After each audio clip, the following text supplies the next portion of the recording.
To introduce our guest today, to my immediate right is Anna Hall, who's here with Catching a Killer. To her right is Charlie Russell, who directed Chris Packham, Aspergers and Me. Then we have Xavier Alford with Drugsland, Heroin Love Story. Paul Whittington, who directed Little Boy Blue. And on my far right is Philippa Lothorpe, who directed Three Girls. Let's see some examples of their work first. We are joined here today by Reese's mum and dad, Melanie and Steve, and his brother Owen. Reese's family have requested we remember their beloved son, not by the traditional minute silence, but by applause. On the referee's whistle, can you please pay tribute to a young boy who loved life and loved Everton Football Club?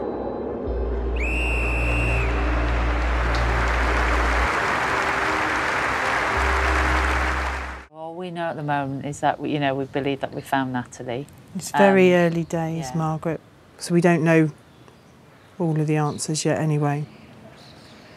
I was the last one to see her alive. Mm. Yeah, I was the last one. I knew I shouldn't have sent her home. You can't say like that, darling. You can't. Because I still feel that was an enormous sort of turning point, really. And the impact that it had just goes on. And I know that's crazy. A lot of people are just going to think that's mad. You're just standing in a patch of nettles underneath an oak tree where a bird died a long, long time ago. Too big for a small boy. Way too big for a small boy. A small boy that didn't really connect with other small boys or most adults either.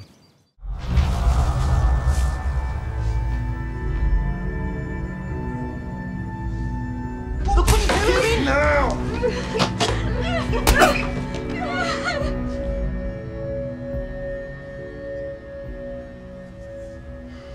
The sooner you start telling the truth, Holly, the sooner these men can get on with their real work. Stop wasting their time on teenage idiots. No, Jackie, goddamn! Oh, Daddy! Please. Some girl smashed up my shop. By about 11:30 or whatever, we've usually got enough money to go and score. Get back about 12:30. Doors closing. And all day for the rest of the day then is literally making money, going to school, doing the drugs, making money, going to school, do the drugs.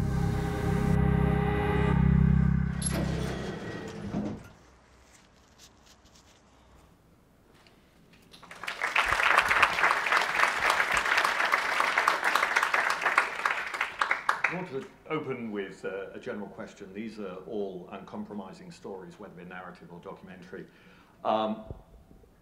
Could you perhaps each give a brief overview of the challenge you faced in telling them, or what it was, that initial spark that attracted you to the project? Perhaps Anna, we'll start with you.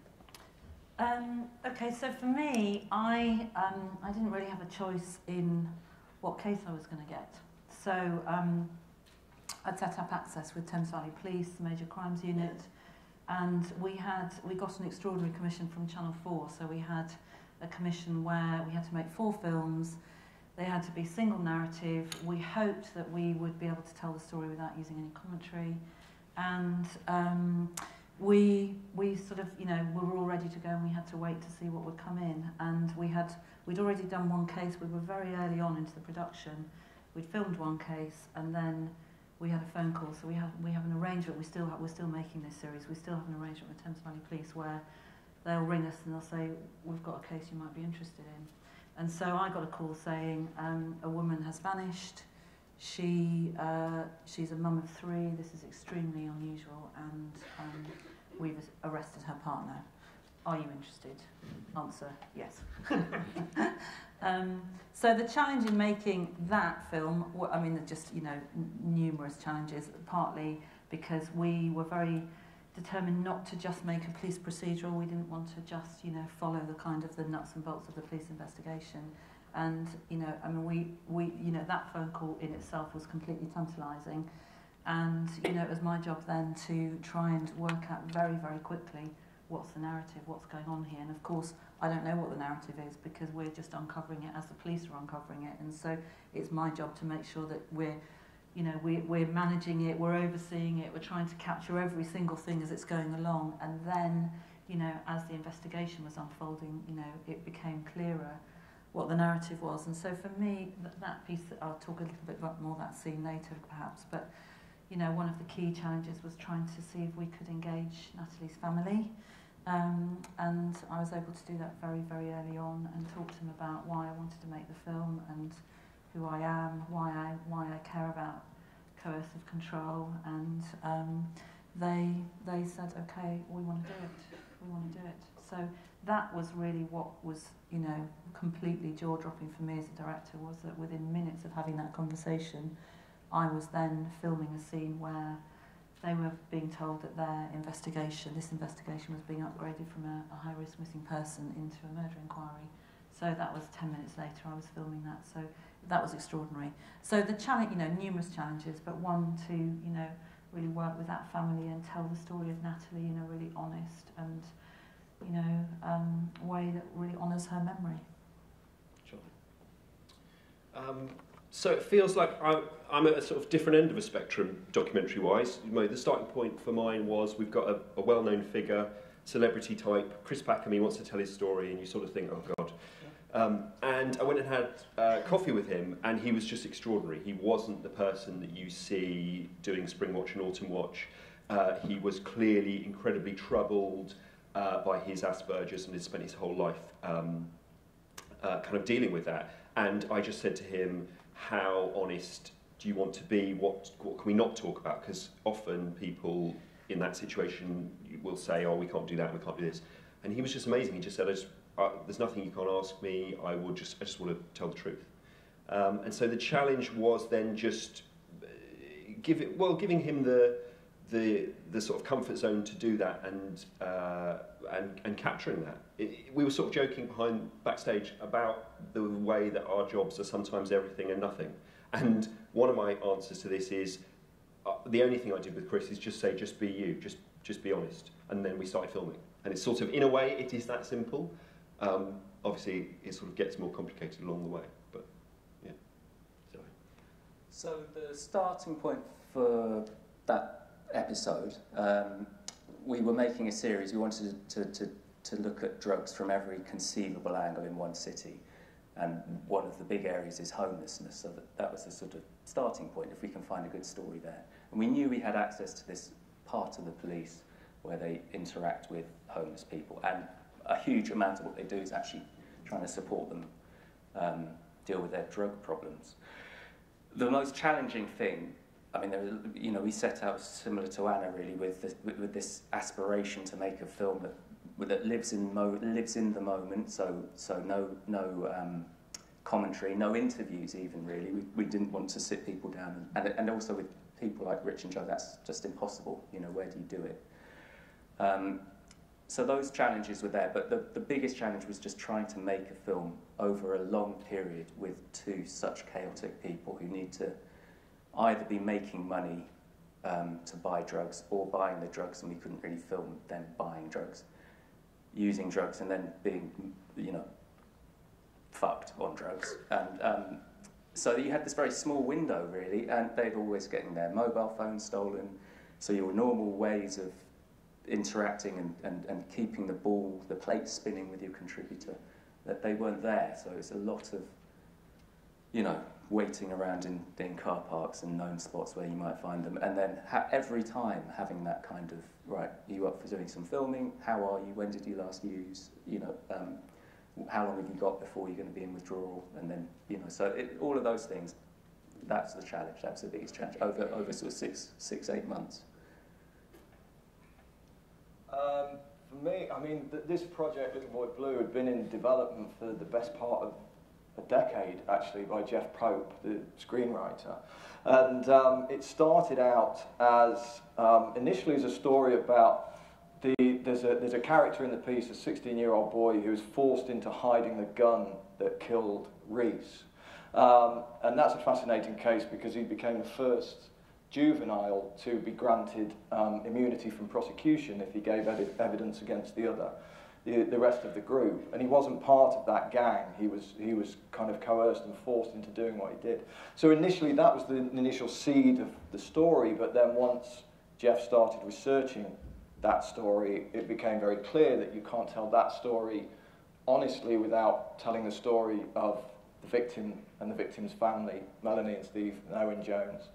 And also the police investigation, which was a fascinating one, and the detective who led that, and his sheer kind of tenacity, not only to get the killer, but to get everybody who was involved in that crime in terms of covering it up and aiding and abetting.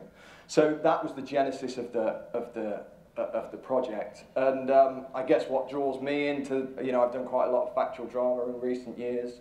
I'm fascinated by looking at crimes that we think we know, that we think we know from the headlines and from the media coverage, and actually going deeper and going broader. So that's the kind of the broad brushstroke kind of attraction, if you like. And so many challenges with a story like this, not least, actually, to be honest, about the victim's story. And we had full cooperation from the Jones family, from Melanie and Steve, over many years, and their determination that their full story was told. And consequently, that means telling the story of the raw, devastating emotional power of losing a child.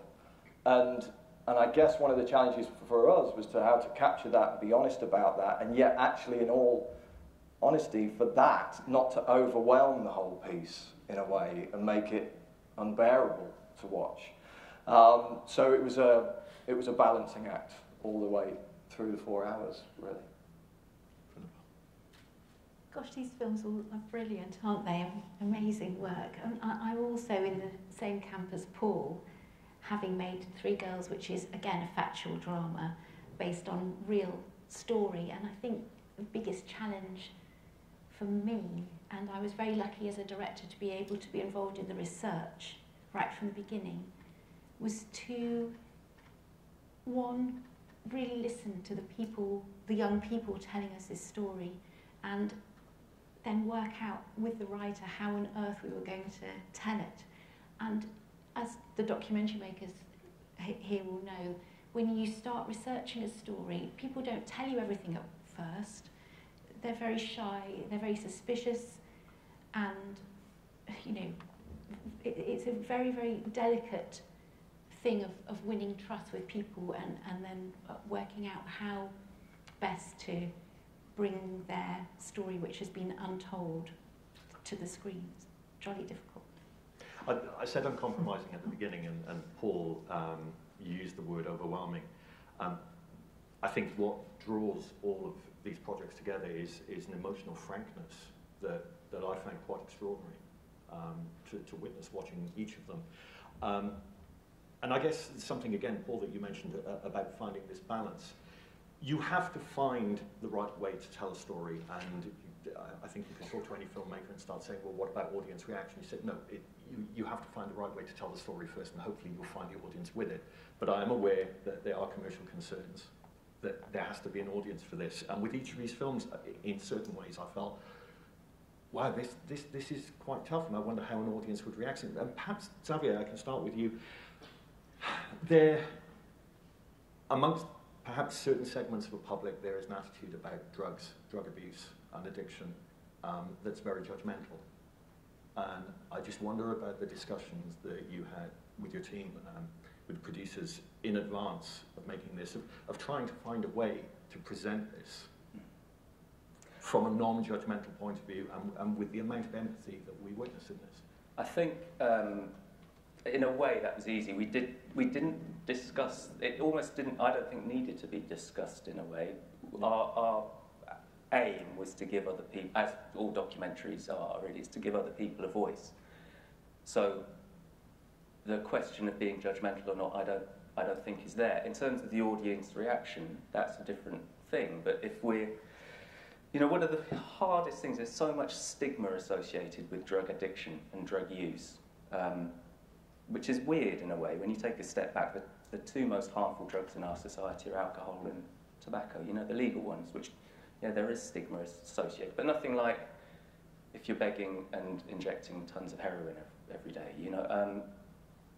So we were prepared for that, but we felt that if we were able to give the people in the film a voice, and the film has different points of view, you know, it's not just homeless people telling us what they feel and what they're going through, but it's also the police, it's also the council, it's also people in treat dealers. Then I think as a complete package, you know, we've done our job really, we've given those people a voice, and then people can be judgmental, but that's not, we're not being judgmental, we're sort of providing, and you know, it's good when people want to debate these things and have a strong opinion one way or another. And the outcome of the films was that it was wholly positive, you know, everyone involved in the film is pleased, in the series is pleased that they were involved, was pleased to have a voice, you know. So I think that, you know, it wasn't something that we were, right, people are going to be really judgmental, what do we think? We didn't have that discussion at the beginning. Anna, you said you wanted to talk more about the sequence, and I'm glad this is the scene that's shown. There are many quite astonishing sequences. One of the earliest ones is where one of the children talks about a carpet being removed from the house to be cleaned in front of a police officer. Something that Xavier touched on really, it's not just about the family, you're looking at all facets in this story. Was finding the balance a bit of a difficult task as you were sort of piecing the whole thing together once you'd shot everything? Well, I mean, this was, you know, to edit this film was, as you can imagine, an enormous task, because we just, you know, I think the thing is when you're doing a live police investigation, you've just got to, you know, be prepared and have lots of people who can go in lots of different directions. So, you know, early on we probably had, you know, 10 different teams out in 10 different places for the first probably 3, 4, 5 days. And I mean, I think for me, the balance, when I first started to think about cutting this film, so I worked with an editor called Joe Kerry, who's brilliant, talented, brilliant editor, and, you know, but what I wanted to do was to cut the family story first.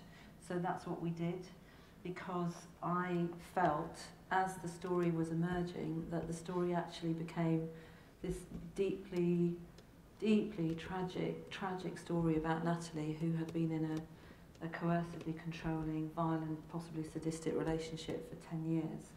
And she'd found somebody who she loved. And she told her partner, Paul Hemming, that she was leaving, and that's the most vulnerable time in, you know, for those of you that know about domestic violence, homicide, that is often the critical moment, so that's the point where people will be most vulnerable. So I previously made a film for BBC One called Behind Closed Doors, which followed, you know, very frontline kind of domestic abuse cases, but, you know, I never ever thought for 1 minute I'd find myself in that position where we would capture, that's the moment, you know, that moment of, you know, the vulnerability of Natalie because she'd chosen to leave. So, and we had CCTV footage, so what the story was that Natalie had gone out, she'd told Paul Hemming she was going, they'd decided that they were going to split amicably.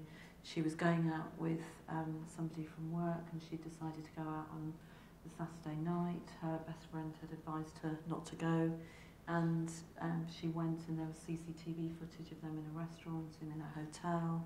And, you know, so for me, what I wanted to do is I cut that narrative arc of Natalie's story, the family story, and I wanted to do that first because for me that was the most important thing to get right.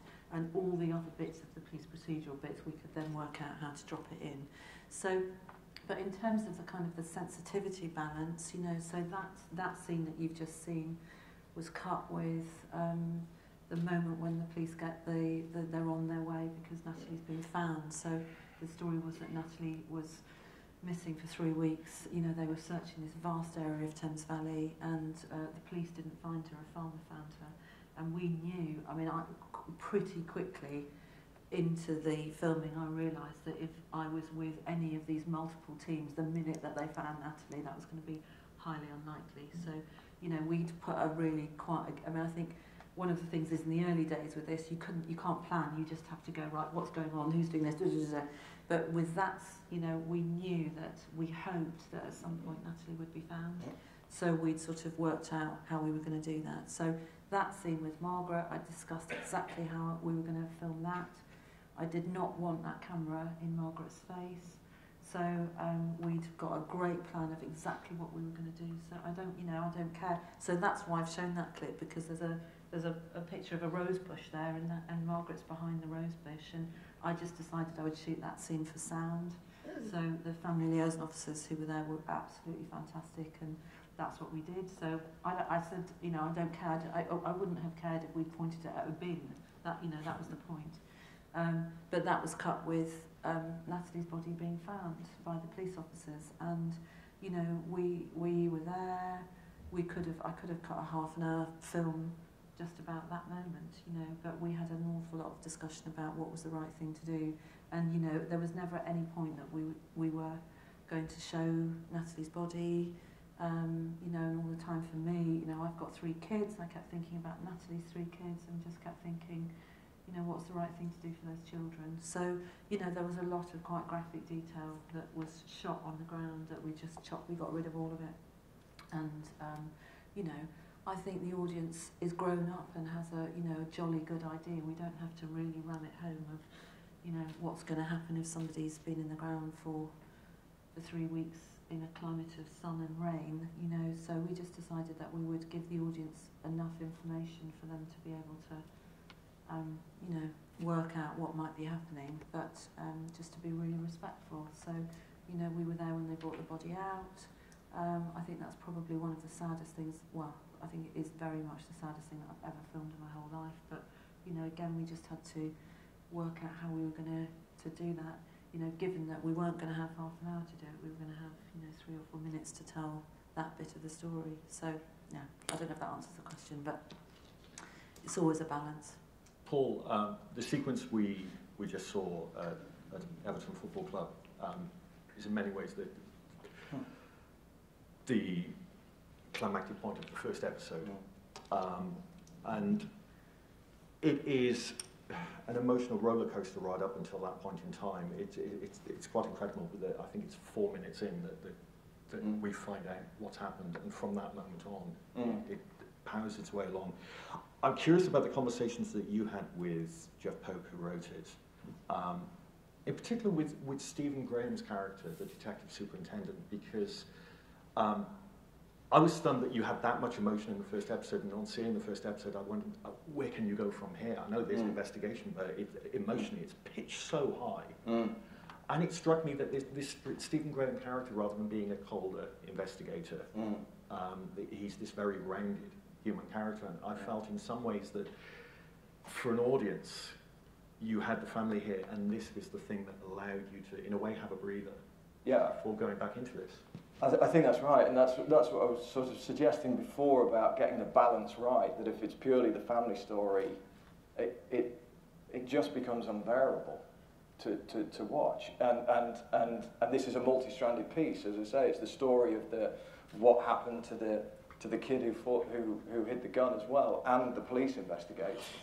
And the police, yes, I think that's right, that Stephen's character really is, even though you're emotionally you're with Mel and Steve and they've lost their child, but actually your guide, if you like, through the narrative is Stephen's character, is the detective. And he's truth, you know, he's not a work of fiction. The way Stephen portrays him and the fact that he was emotionally driven is true to the real guy. That's who Dave Kelly is and was on that case. Dave was a Liverpool detective for the best part of 30 years, and actually, by his own admission, says this is the one case that got under his skin. And from the moment, and we have this scene, there is a scene in the piece where he is present at Reese's post-mortem, and he said it was at that point he was at the post-mortem, and then he had to go and visit Melanie and Steve for the first time. And it was the first time in 30 years, and David witnessed hundreds of post-mortems, including children. And it was the first time that he broke down during a post-mortem. And then he had to go and visit the family, and he made a very personal connection with Melanie and Steve. And of course, he kept a clear kind of detective's head throughout the course of this investigation, but there was no question that there was an emotional drive to him. And that was important for us in dramatic terms, of course, to, as you say, to kind of be our kind of guide through the story. It's interesting with Stephen Graham as well, casting him. He's a very accomplished actor who can take on many roles, but he is known as doing a good line in Gangsters and hard characters, and I felt that was. But that's really important. That's important to those kind of. And I don't know if you've found this, but some of those detectives that I've met over the years on this story and others, and Dave Kelly would say this himself. From his Liverpool background, he could have gone one of two ways, Dave. He became a copper, but he could have become a criminal. And there's an interesting kind of connection between detectives and criminals, and so he has those sort of qualities in a way. So actually, that's why Stephen was such a good fit. For what you're suggesting is that, yes, Stephen can play a criminal, but that's why he's so good as a detective in a way, because there's not dissimilar qualities to them in some respects. They're two sides of the same coin sometimes, and Dave himself would kind of admit that. And but Stephen and Dave Kelly has that sort of. There's something about Stephen that's just simmering under the surface. You always feel there's an explosive quality about him. And he sits on it throughout the course of this drama, because Dave never did explode, never did lose it. But it's there. It's absolutely there. And it's there in the real guy, it's there in Dave, and it's there in Stephen. And that's why, for me, that's why he's so compelling to watch. Talk about explosive presence. Maxine Peake, Philippa, and Paul Kay, the three girls as well.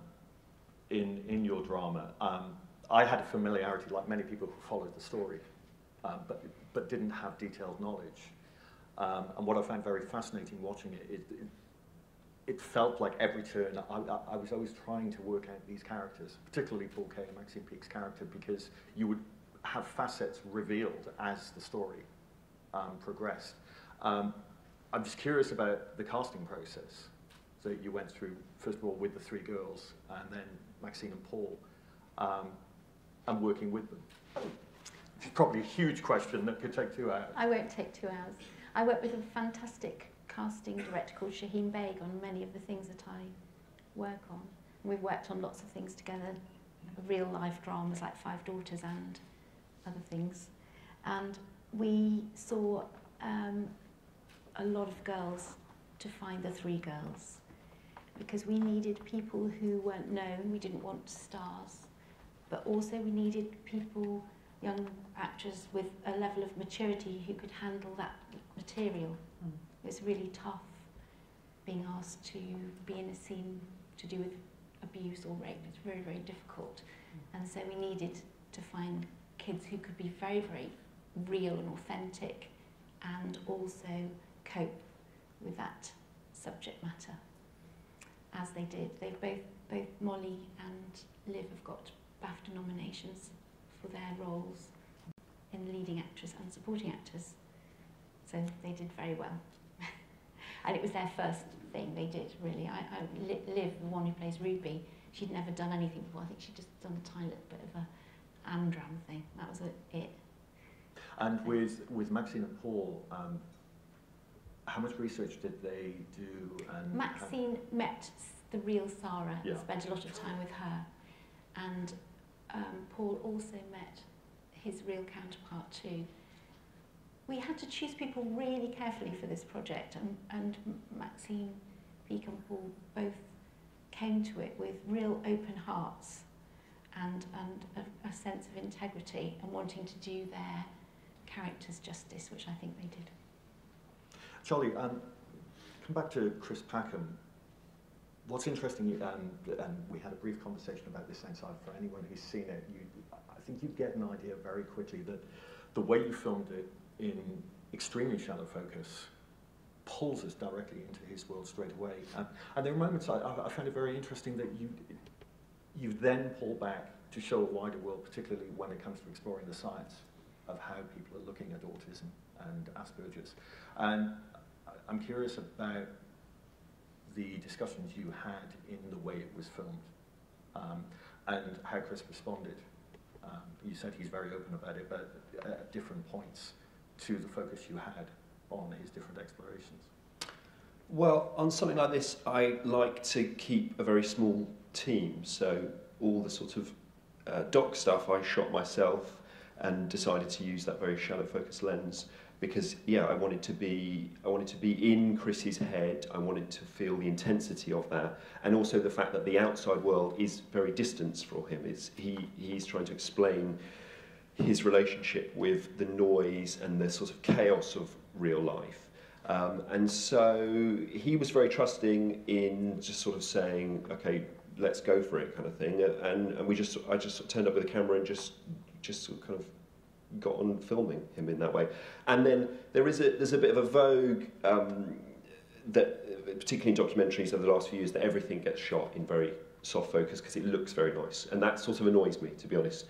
So I wanted to make that a very conscious decision, and then the rest of the world I kind of wanted to, a bit like you were saying, about giving people tonal balances so that it's not just, you can't stay with something that's entirely intense the whole time. You need a bit of a breakout, you need to move on, and wanting to film certain sequences much flatter and much wider and feel like you are given time to then reflect and sort of work out what's going on, the different relationships. Often we're often pushed to hurry narratives on a bit, and just giving stuff a bit of space is quite important, I think. That idea of space, I think, is quite interesting with you, Xavier, and Anna, in terms of responding in the moment. Is it something, the space, that you leave to the editing room, and when you're in the moment, you are just going for it? You are trying to get everything you can, or do you have a sort of a part of you that is able just to step back a little bit at that moment and understand what it is that you're actually trying to get, rather than just gathering everything? No, I mean, I think it's a balance, isn't it? Because I mean, sometimes, I mean, I didn't interview anyone either. You know, I never ever interviewed Margaret or Joe. It was all actuality-based stuff. So, you know, in those situations where you're filming those scenes, for example, where Joe breaks down and Joe's Natalie's sister, and she says, I tried to get her out on numerous occasions, but you know, at that point, you know, I just didn't want the camera to be in these people's faces all the time. So we are standing back. We're just, you know, we don't have time. I knew that I had, you know, in that situation that I talked about earlier, I had a little 10 minutes to talk to the family, and then we were straight in. So I don't know what the room's going to be like. I don't know where we're going to be, and the police are really up against it in terms of their timing, because they've got to get this information out, you know, of the relatives to take back to the investigation. But we were, you know, we would never rush anything. So, you know, I just wanted to give them that space. So we'd stand back, and, you know, you just, you know, often in the way that you shoot something like that, you just, you know, I wasn't jumping in with questions, but that is a trick that I'm sure that everybody, you know, knows, that you just, you know, you let people talk, you don't jump in with a question immediately afterwards, but, you know, you're just letting that moment breathe. So you need to film those moments and let those moments breathe, because otherwise, if you haven't got that, you can't, I mean, you can create stuff in the edit, but, you know, that moment, you know, she's crying, she's broken down, you know, then where does the camera go? If the camera immediately moves off at that point, you know, you haven't really, you're not just there, and we just wanted to be there to capture those moments. So, you know, and similarly with that scene with Margaret, you know, you just want to, you can't, we were never, as a director, was never ever interjecting in this film, because we were just filming as it happened, and I just decided that that's what we were going to do. We were going to film observationally. So it was I realised actually at the end of the process that I'd never interviewed any of my key people, and I did a thing at Sheffield last year, and they were like, "Are you serious?" I'm like, "Yeah, I never interviewed Joe, I never interviewed Margaret because, partly because they were witnesses in the case, so they always had to have the family liaison officers with them when they were with us, and so either you have them, you know, and the police were fantastic, but you know, I just had to decide how was I going to make that work. So sometimes I'd ask the family liaison officers if I just sort of prime them a little bit about what we might want if we were going to go and see the family. But they pretty much, you know, did my work for me. In a way, do you feel that the access that you had and the fact that you didn't have to interview them, in a way, was trust through association? If they saw the relationship that you had with the police and liaison officers was so good, then they immediately felt at ease as well? Well, I mean, we were lucky because the family liaison officers in that case were fantastic, and the minute it happened and they, you know, they'd had to go and see the family, they said to the family, "Look, we just want you to know that Channel 4 are there and they're filming." So they'd already, you know, within hours of Paul having been arrested, had said, "We're just letting you know." But they were really good in that first day or so of just telling the family what was happening. And that was really helpful for me, because when I did go and see them, I went to see them on the morning of day 2, I think, day 3. You know, they had enough information to be able to say, "We're happy to meet Anna." And you know, it's, you know, everybody knows it's those critical conversations, aren't there? That, you know, you've just got to work out how to you know, to manage that conversation. So because they'd done a lot of groundwork of just saying, "This is what we're doing, we think you should talk to Anna." And then, you know, when I met the family, the sisters, big sister just said, you know, a question I'll never forget. She said, "Anna, I just want to know if any of your films have ever made any difference." And I was able to just tell some stories about, you know, examples that I'd had where, you know, the film that I'd made the year before called Behind Closed Doors, we knew that people had left domestic violent relationships because of that film. We'd heard those stories, so that was, and Joe just said, "That's good enough for me," you know, and she was the kind of the matriarch in the family, and she said, "We'll do it."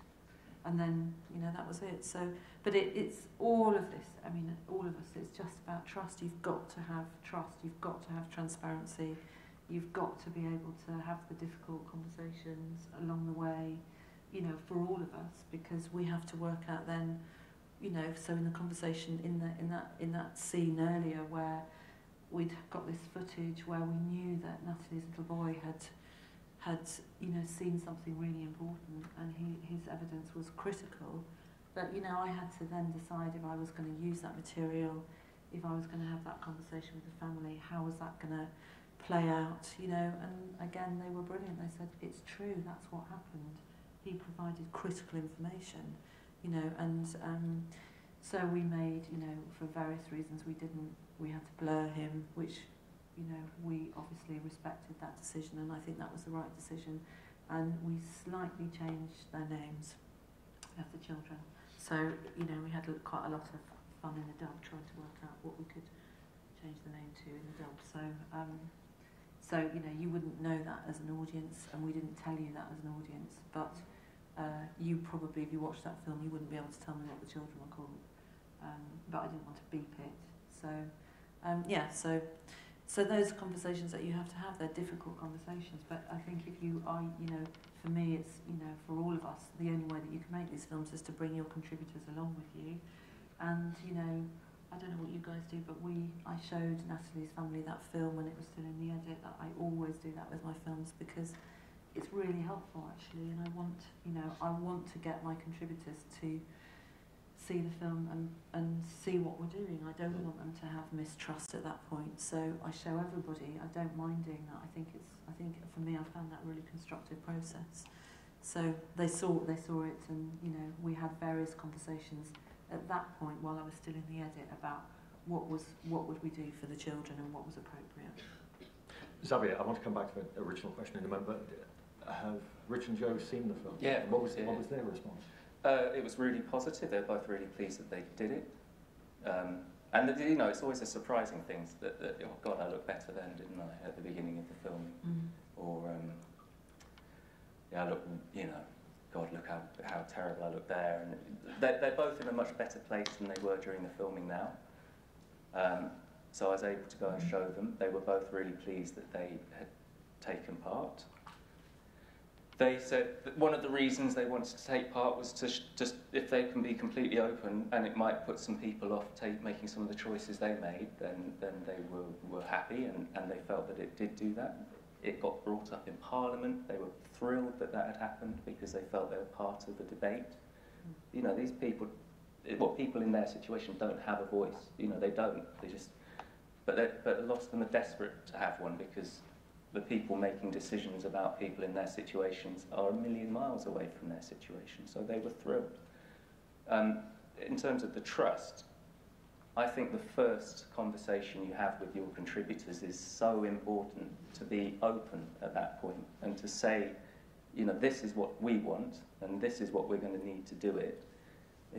If you want that, you know, I can tell you, you know, until I'm blue in the face, that you should trust, but you won't. You have to earn that trust. But those conversations are absolutely key.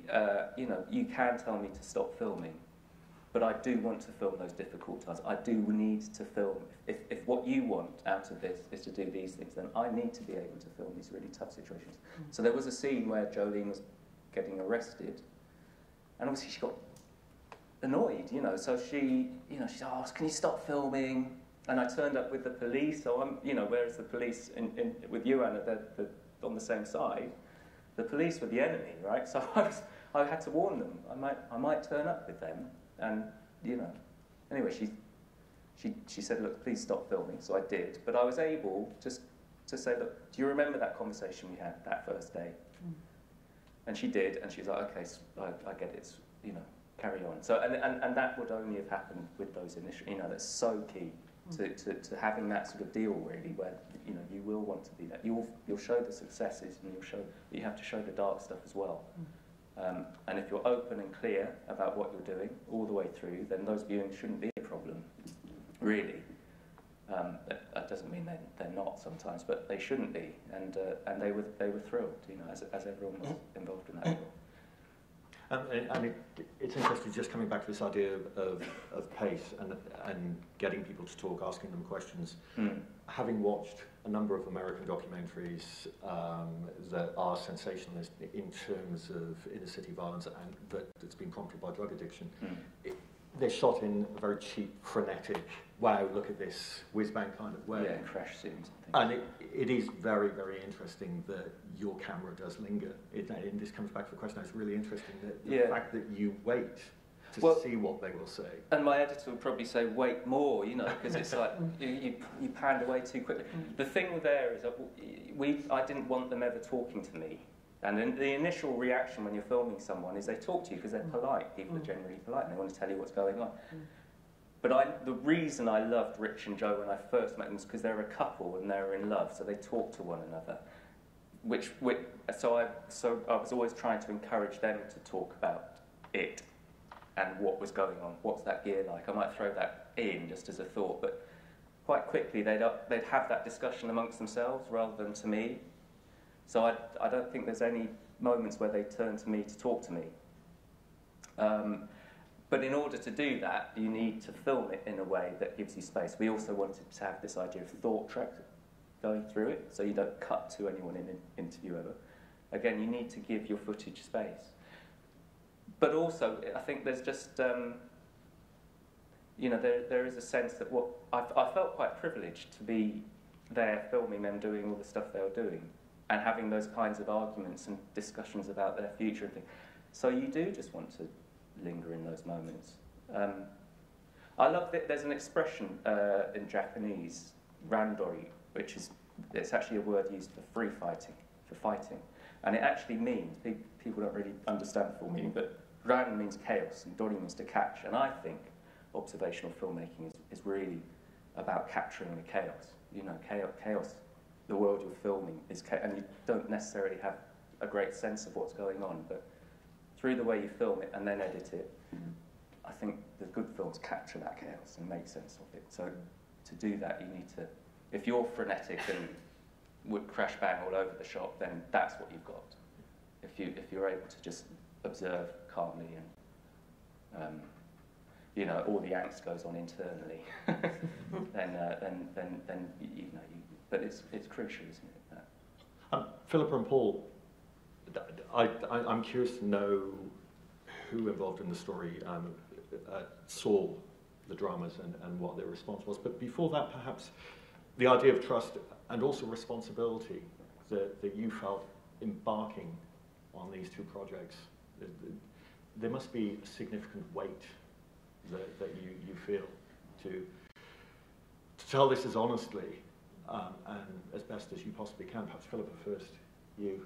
Yes, absolutely. Because the story is so difficult, and the very story of Three Girls was about three girls not being heard. That was our story. They weren't heard by the police and they weren't heard by social services. So our job was to hear them and like the documentary makers here tell their story, like Paul's drama as well. And you feel huge responsibility to that, to tell it as very best you can, with all your own, with all the skills you can bring to bear to do it. And how many people involved in the story watched it? All of them. All of them. All of them. Were you present when? Oh, absolutely. You cannot. You have to bear witness to everything when you're a filmmaker. I'm a documentary maker too. I started off making documentary makers, and I always think of myself as first and foremost a documentary maker. And these guys here are the same, and we bear witness to these very, very difficult stories for people, for the public to then bear witness to them. And it's a very important interface between the filmmaker and who you're making the film about. To be brave emotionally, and like what you were saying, Anna, and everybody, that you have to open your heart, you have to unzip yourself as a director, and you have to feel everything and make sure that what you're feeling gets communicated in the end to the audience. So you use yourself, when you're directing, you use yourself as a kind of a sort of sounding board or as an instrument to check that the ultimate power is being given to you. And that's different when you're observing, because you're there observing and capturing, as you say. But when you're a drama director, you have to create that, which these guys have been talking about, that power with your actors, where you put the camera. Is the camera going to be with the person? Is it going to be observational? All of that adds up to something really interesting as a director. How do you tell that story? Paul? Yeah, I mean, in terms of the people, the responsibility, I mean, we all felt a great weight of responsibility to Melanie and Steve Jones, Reese's mum and dad, who really became involved in the project because they wanted the victim's story told, and told in all its brutal honesty as well, and the fact that we think, or the public thinks, you know them from their press conferences and from the headlines, but actually, of course, what they were the ones that wanted the story from behind the closed doors told. What happened? What was happening in their life? What happened to their relationship? You know, for them, they got justice. They got justice. Everybody involved in this crime was convicted of it, and of course there is a certain degree of sort of satisfaction in that. But for Mel and Steve, it was important that to tell the story that justice doesn't give them any kind of closure. And actually, it's interesting, and a key part of their story that they wanted to tell was the fact that their relationship, they kind of held it together to the point of the trial, which was probably 18 months after the murder. And there was a unity between them because they, in their pursuit of justice, once they got justice, their lives, that's when they fell apart. After the trial, 18 months later. And obviously it's still, you know, they're still living with the loss of their son to this day. And their relationship broke down, and they broke up, and they subsequently got back together. But it's a lifelong struggle for them, and that's what was most important to them in terms of what would come out of this story from their point of view. And of course, so that's where the main weight of the responsibility was felt, I guess, was to do justice to the story that they'd been so honest about, actually. I mean, they were incredibly honest about their own journey. And they watched it, you know, we left, you know, when you have contributors, it depends on the individuals about whether you watch it with them or how that process plays out. But we had 4 hours of drama for them to watch, and we took them the DVDs and dropped them off in the morning and left them with the day to watch them, not knowing if they would get through 1 or 2 or the lot, and then got a call from them by the end of the day saying they'd watched all 4, and it was tough, but they were very, I mean, happy seems the wrong term, but they felt that we'd absolutely done justice to their story. You can't make these sort of films without showing the people who've given you their stories them first. All of the real people came to the filming as well with me, and we had them to the cutting room and I actually watched them with them, and that was quite moving, very quiet. I mean, it was devastating, actually. And Charlie, before I open the floor to the audience, before we get to Chris's response to having seen it, and unfortunately for anyone who hasn't seen the documentary, we're going to give away the ending. But he's with his stepdaughter, and it's an incredibly upbeat ending, and I found it quite moving to see the love that existed between the two of them. So could you talk about your decision to have that as the ending, and then Chris's response? Well, I was just listening to everyone talking about trust and how you start off a project, and I was thinking back to when I first met Chris, and I realised that actually what I did was what I always do, which is you try and sell yourself, and you talk about work you've done before, and you talk about your own life. You try and, like Philip says, open yourself up and kind of create bridges and boundaries so that they can go, okay, I think I can do this, and then we'll move on to the next stage and we'll try and do that and that. And I did all that, and I looked at Chris and I couldn't read him at all because he's autistic. So actually, I left that meeting thinking everything I've said doesn't mean anything because he doesn't really care about empathy or emotion or other people or any of that. So I thought, I don't really know if any of that's going to work. And he has a very focused mind and he really wants to achieve certain things. So once we established what it was we were trying to do, show a side of autism that was very personal, not have someone else talk about it, try and let the viewer know what it's like to be a kid, to be someone who's lived through his whole life with autism. And so once I had a similar reaction when we showed him the film. I went down and sat with him, knowing him very well now, having travelled around and filmed with him, and he said, I really love all the science stuff, I don't really understand the emotional stuff, so I'm going to trust you that works. And those are the best bits in the film, but I think he knew enough of me that there was enough of a connection that he kind of got it. And we showed it to his partner and his stepdaughter, who's at the end of the film, and they really loved it. So your question was about the end of the film. We had one version which was a very dark ending, which is that Chris is very honest, so honest, that he says that once his dog dies, he will be suicidal, he will not be able to work, and he doesn't know if he'll be all right. And that felt very important to include in the film because it's the truth of it. We always wanted to show how terrible this condition could be, but also how wonderful it could be, and kind of trying to find that balance. And we got to the edit, and that was the end of the film, and it was incredibly depressing, and we just thought we cannot possibly end the film here. But also it didn't really do justice to Chris himself. And what I think is really difficult, particularly in those viewings with contributors, is that you are showing them themselves. I think we all worry about how they might think they come across, and that's never really an issue. They're all normally, people are sort of fine with it. But I think what we also worry about is sort of our version of their stories that we are telling, because they are all, it is all true stories, it is all real stories, it is all their stories, but we are all mediating that in different ways, and sometimes that's very soft, but we're all trying to do justice to those stories.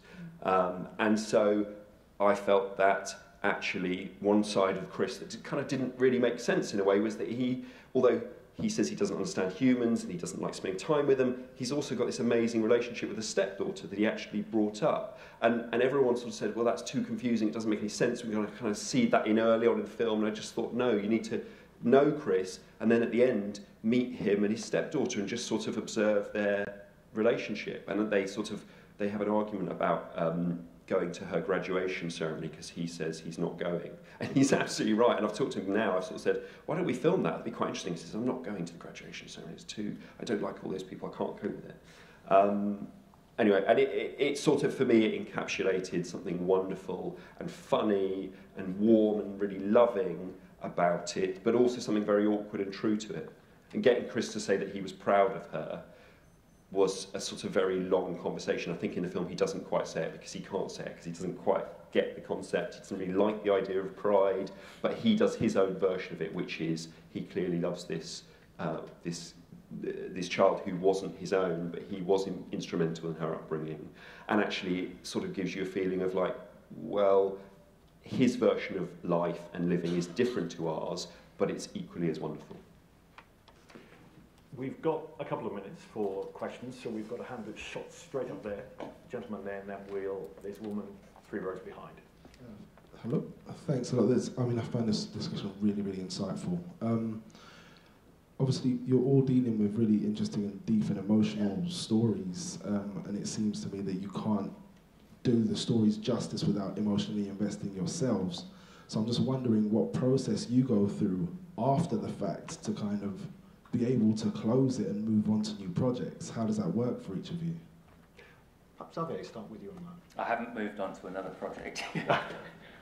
It's the hardest, this series, not necessarily, there's a scene in episode 3 which, you know, if I smell a car park, I'm back there, and it's dark and horrible.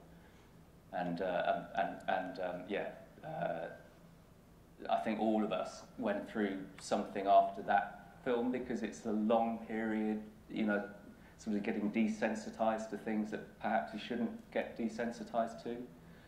And I've got young children at home, and suddenly those boundaries of what it's okay for them to see were gone, and my wife had to say, look, hold on, that's not all right to be watching those rushes when the kids are in the room, you know, things like that. So, but, you know, it's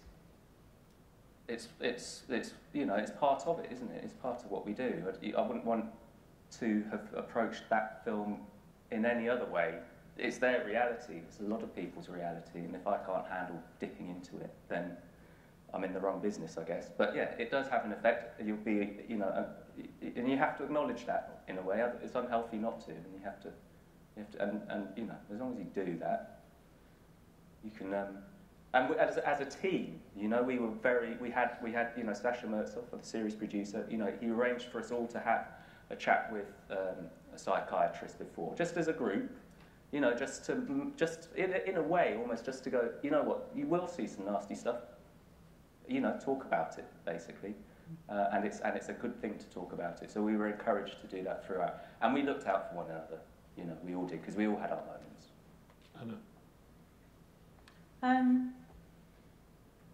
Well, I don't think you really can ever, you know, move on, say, oh right, that's the end of that project, and off I skip into the next one. So for me, I'm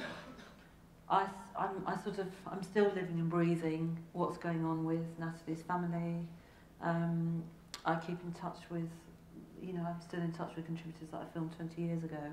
So I think that, you know, for me, as a, you know, you kind of carry your contributors with you, and sometimes you can't always do that. I know that, you know, sometimes that just, you don't have that relationship, but, you know, I still have a relationship with loads of contributors that I filmed a long time ago, and I think that, you know, you just can't detach yourself. If you care about the subject matter of what you're doing, and you care about the people that are in the films, I'm not making that film as a kind of an objective process because I think, oh, I want to make a film about that.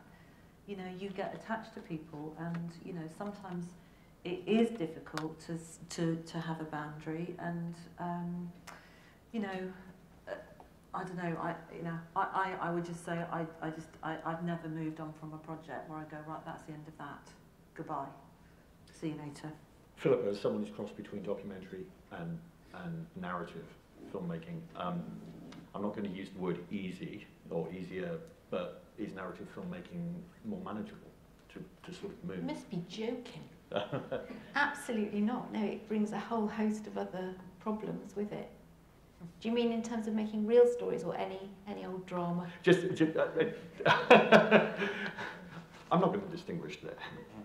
Just in example of Three Girls. Three Girls was a really, I'm sure like Little Boy Blue was a really unusual project because it's a drama, but it's also a documentary, and all of the stuff that you do in the documentary, apart from capturing stuff as it goes along, is the same. So all of the stuff of taking care of people in it, absorbing new information that comes, all of that. And then on top of that, you've got the huge big thing of making the actual drama, making it work as a drama, you know, that's going to hook people and keep them involved for 3 hours or however long it's going to be. Mine was 3 hours, 3 separate nights, so it was on every night for 3 nights, which was quite scary. Paul?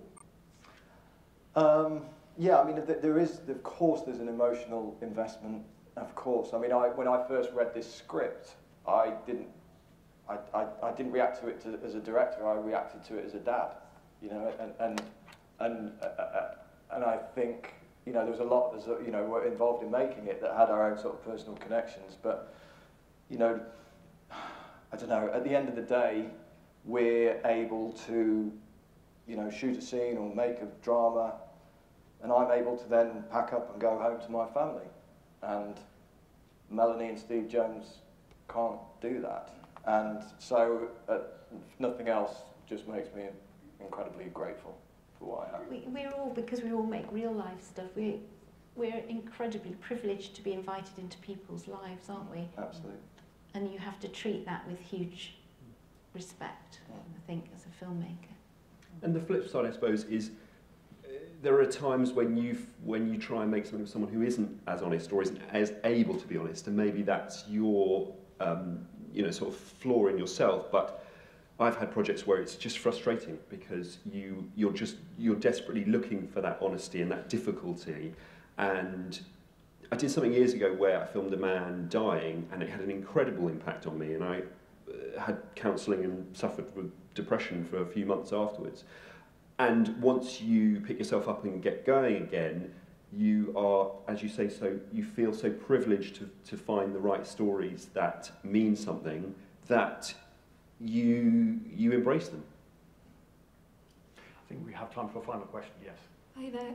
I'd be really interested to know something about your beginnings as filmmakers that have led you now to make these 5 amazing things. So was there any particular formative experiences or formative lessons that you had quite early on in your career that you feel have led you to become the filmmakers that you are? Anna, let's start this side and work round. Oh gosh. I suppose for me, I didn't really set out to be a filmmaker. I did an English degree at university, and then I had this sort of idea that I like people. I'm quite a compassionate person, and I like telling, you know, I wanted to do something that was creative, that could tell people stories. So, I mean, I've had some, you know, I was one of the first people to uncover all the gang grooming stuff that Philippa has now done in her 3 Girls series. So for me, I was very young when I found out about that. I live in Leeds, and, you know, so that was a very seminal moment where I thought, this story needs to be told. It's not being told. No one's told this story, and I think it's happening. So that I did. I spent the next. I made 3 films for Channel 4 on that issue, and that was really defining for me as a filmmaker, because I just kept going back and back and back because I wanted to. I knew that the truth wasn't being told. So, yeah. You know, I sort of.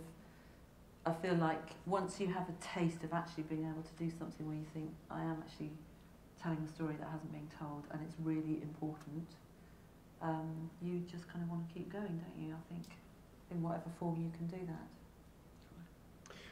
I always wanted to make dramas, and I got a week's work experience on a big drama, and I was incredibly bored and frustrated, and sort of, I think I was apprenticed to the T-Boy, and I just sort of thought I want to be making stuff. And then A few months later, I got the chance to work on a documentary, and suddenly there was a much smaller team, and what we were doing felt much more exciting, and that's what led me down the path of documentary. And it's only sort of now, 15 years later, that I'm sort of going, okay, I'm interested in drama, but through real stories. So I wanted to make documentaries. I think when I was about 17, I first thought maybe that's interesting. A film company made a film about with my dad in it. My dad's an explosives expert and a bit mad, so he's probably watching too. But anyway, so that was Windfall Films. David Dugan there took me under his wing, and that was amazing. But when I went to the BBC, I worked with a director called Sarah Hardy, who made a film called Wounded, and she's a fantastic shooter. And I did sound for her for about 2 years, and learnt so much from her. And it was just being paired up. She knew I was interested in photography. I remember once we were shooting a scene, she said, right, and she said, right, you can shoot this. And at the end of it, she said, no, you completely messed that up. Sorry, Sam. And that, you know, but we had that kind of relationship with that. And I'm incredibly grateful. And she is ethically as well. Her sense of ethics and her sense of being doing things in the right way were just tremendous. And I hope I've inherited some of that from her, but certainly the value of observational filming, shooting it yourself in the right way, I owe a huge debt to her. Yeah. I'm not sure if there's anything singularly sort of formative. I was quite a late developer. I didn't get into the industry. I had lots of other jobs when I left school.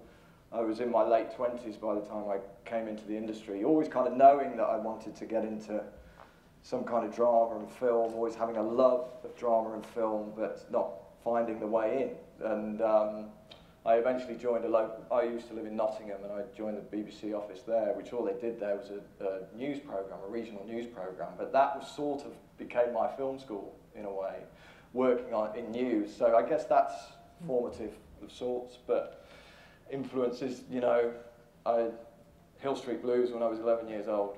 That was a bit of a game changer for me, I suppose. Well, there's no filmmakers in my family. I grew up in Lincolnshire, and there isn't even a motorway in Lincolnshire. There's not very much going on there, and I'm the first person in my family to go to university as well. So it was just outside my experience to even be able to even think of yourself. And there were these people at university who were all going off to work for the BBC or this, that, and I thought, I could never do that. I'd be far too scared. So I ended up thinking I was going to be a barrister for a bit, and was hopeless at that. And then chucked myself off that course and ended up getting a job as a researcher at Yorkshire Telly. And there were these people around making a thing called First Tuesday in the next office. I don't know if anybody's old enough to remember First Tuesday, but it had people like Peter Kosminski in it, who's a famous director now, and made Wolf Hall and stuff like that. And there were no women directors, let's put it like that. And I thought, how can somebody like me get to be a director? There aren't any people like me doing it. And my friend Anne and I went off with our little idea about a documentary we had about a woman in a man's world, a woman bullfighter in a man's world, and took it off to this guy at Yorkshire Telly and said, we want to make this. We didn't know anything about making films at all. And he said yes, because the people in First Tuesday had been trying to make a film about a woman bullfighter and had failed. So these two rookie people turned up in his office, and I think it was, I don't know why he said yes, but it was the best thing that ever happened, because we got to go off and make this. We made 3 films about women in a men's world, basically. And we were women in a men's world. We knew nothing. We had a crew who taught us everything, told us where to put the camera and all of that. And just by being nice, and actually what Anna was saying, all these guys say, by being interested in people and listening to people, we sort of learnt on the job. So that was a very lucky break that we got to do that. And then later on, I think I properly learned how to make films. I think I knew nothing then. But it was having that passion for wanting to tell a story. But can I just say about women directors, are there any women directors in this? Good. Because there aren't many of us. and we need more. And I think it's really, really important to think about having more for any commissioning editors or producers here. People make this excuse, they can't find one, or people say, oh yeah, I looked for one, I couldn't really find one to make X drama or whatever. And it's just shocking. And I'm really pleased that you're here listening, and don't give up. Keep going. What do you say, Anna?